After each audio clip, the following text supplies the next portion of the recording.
Bon, si un parent se rend compte que son enfant est victime de cyberharcèlement, ou en tout cas que son enfant le lui dit, parce que souvent c'est difficile de s'en rendre compte, d'abord il faut faire des captures d'écran de tout ce qu'on a pu voir comme manifestation du harcèlement en ligne, parce que souvent on a envie de tout effacer, de ne plus le voir, mais au contraire il faut vraiment tout capturer avant d'effacer, avant de supprimer, pour garder des preuves.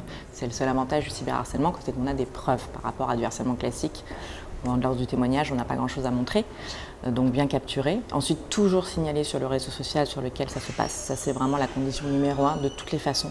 Même s'il faut intervenir derrière, il faut que c'était signalé sur le réseau lui-même avec du harcèlement. Et c'est en général toujours prévu parce que malheureusement, ça arrive souvent. Et ensuite, puisque c'est souvent quand même dans un cadre de copains qui se connaissent dans l'établissement scolaire, aller effectivement s'en référer à l'établissement scolaire où il y a des CPE, des gens qui s'occupent de la vie scolaire qui peuvent vous aider à prendre en charge le problème et à gérer ça avec les élèves, les parents et puis les sanctions éventuelles qui peuvent avoir lieu dans le cas scolaire. Pour ce qui est du cyber, je dirais qu'après avoir capturé, signalé, on peut appeler NetÉcoute, donc notre numéro vert, le 0800 200 000, 0800 200 3x0, qui peut permettre justement d'accélérer le process de suppression ou de stoppage, en tout cas d'arrêt du manifestation du harcèlement en ligne. Et puis en cas de cas très grave, on peut signaler effectivement à la police. On peut aller porter plainte. En plus, depuis la loi du 4 août 2014, le cyberharcèlement est une circonstance aggravante du harcèlement. C'est spécifié dans la loi.